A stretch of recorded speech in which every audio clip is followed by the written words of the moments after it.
This is a map here that depicts the area of the Chesapeake colony at the time of Bacon's Rebellion in 1676, and it also depicts for you the route of Bacon's movements during the rebellion. And one thing that's very enlightening about this is we get a real feel for just how small the colonial area was. You can see the colony really hugged the coastline and was very much against an area that was very dominated by native peoples. And you can see that the leadership had interest, because of their small size, certainly had interest in desiring to avoid conflict with Native Americans who controlled the lands to the south and to the west. This is a look at the various colonies by 1700. Of course, don't take the colorations to mean that, that there were a lot of people in those areas. These are just the areas that were claimed by the colonies at this time. The British on the eastern coast of the Atlantic, the Spanish in Mexico, Florida, the Caribbean, and the French, of course, in the Mississippi area, the Great Lakes region, and the areas of Canada today. In the colonies, you had the establishment of an early form of government, and this has a tremendous amount of significance for the development and the formation of the future representative system that we select in this country. It's a model for the formation of early self-government.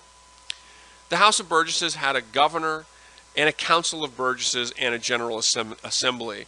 The governor was appointed by the crown, and the council of burgesses was the upper house, and the citizens represented in the general assembly.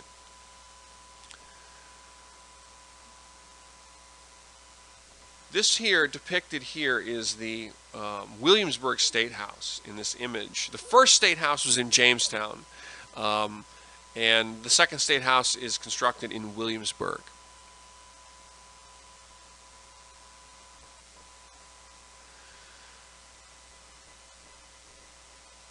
Chesapeake had a lot of problems with labor during the 1600s.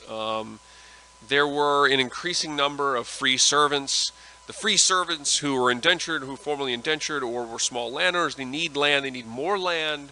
The majority of the land is controlled by large plantation owners who have access to water and are able to make a profit. And the small landowners are either not able to make a profit, or they're not really able to obtain land that is easily farmable, or in a position where you can really move goods from. So there's a real problem in this case.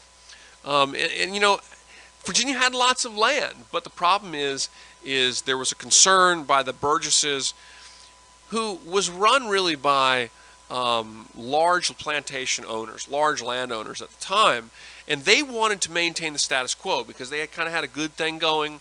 They were making decent money, and they wanted to maintain the status quo. And they had made a treaty with the chief, Opechancanough, in 1644 that promised that they would respect native lands to the west and to the south. Furthermore, in addition to developing problems for small landowners and landless freemen, there were changes in the English Crown's policy in the 1660s. This was during the time of King Charles II. King Charles II passed what were known as the Navigation Acts, and these acts will be intermittently enforced, but will continue to be a factor on the lead up. These types of policies will continue to be a factor on the lead up to the American Revolution a century later. The English Crown is developing what's called the mercantilist system, and the way the mercantilist system works is that you use regulatory measures to control the colony and to make profit for the mother country. And so this took the form of putting import duties on the farmers who are exporting things like tobacco. And so again, this makes it that much more difficult for a small farmer to make a profit, because they don't have a lot of product to sell. It costs them a lot of money to get it to ships and over across the Atlantic. And so import duties, English control of trade, was something that particularly hurt at this time smaller land owners.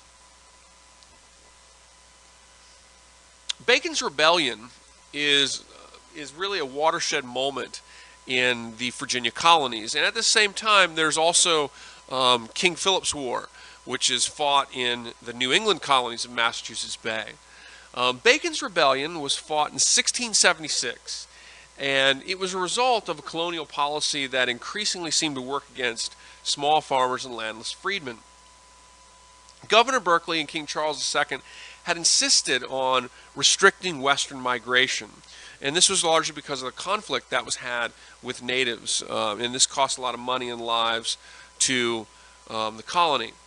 So Berkeley, he had been in power for a long period of time, he was very corrupt.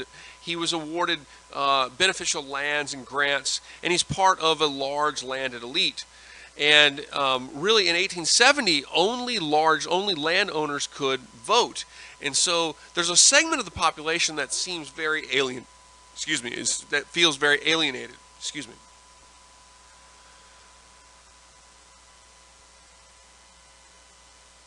Small farmers in this situation, small farmers and freedmen, had a lot of difficulty, and they had difficulty largely because the price of tobacco was being forced down by Crown policy. Import duties also meant that landowners were less profitable. And so what do small landowners naturally demand? Right. Open up western lands. Help fight Native Americans and open up greater land so that you can farm more and you can effectively make more profit. Okay, they also want you to change. They want the Crown to change the price. They want to adjust import duties and allow them to trade freely with other non-English areas. These were their basic demands, and it had to do with a fundamental problem for freedmen and small landowners in the Chesapeake. Again, you see this map depicting the area that we're talking about. Nathaniel Bacon, who's in the image to the top, was a wealthy landowner who was supported by a number of other wealthy landowners who were kind of outside of the circle of Governor Berkeley's kind of cronies. Governor Berkeley had a status quo in which he and a number of other large landholders kind of kept a good thing going while they could, so to speak. And Bacon and his followers were wealthy landowners that were kind of outside of this. And so Bacon, who will ultimately take control of the Burgesses for a brief moment, he capitalizes on the grievances that are held not only by people who are outside of the kind of cronyism of Berkeley, who awarded the best land to his fellow planters, his inside circle and so forth, but it also capitalized on grievances of former indentured servants, of landless individuals, and people who sought land in the colonies. And so Bacon leads this revolution, or I shouldn't say a revolution, a rebellion, as kind of a more or less upper class landowner, but he leads a rebellion that appealed to sentiments that were shared by many landless freedmen and indentured servants alike. Bacon's laws were enacted when he took control for a brief period of time, and these involved a manifesto against native people. He wanted to open up native lands. The rebellion really started when there was a clash between a native group and colonists who were moving into native land, treaty land, and as a result of this, violence will ensue between Native Americans and the supporters of Nathaniel Bacon. And Bacon will demand that he be given a military grant to attack Native Americans and to effectively exterminate them and open their land up for farming as kind of the outlet for the needs of people who don't own a lot of land or indentured servants. And so Nathaniel Bacon leads this rebellion that was motivated and supported by the interests of lots of people who came to the New World in promise of having land to farm, but now found themselves with the difficulty of surviving and having a proper living. And so he capitalizes on this largely out of motivation for his animosities towards Berkeley, but also in an attempt to kind of take the colony in a new direction.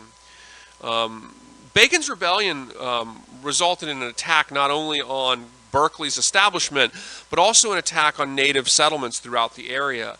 And there were a number of native settlements that were brutally attacked. Jamestown itself was burned, as is depicted in the lower image here, though the rebellion ultimately fails, and Bacon will be pursued into the dismal swamps of Virginia, where he will die of dysentery. But nonetheless, this amounts a very important turning point in the colony.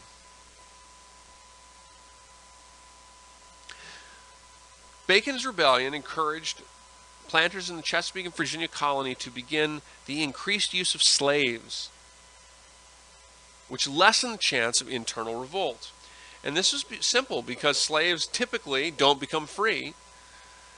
You can deny slaves weapons and education. And it was a labor population that was ultimately easier to exploit and control.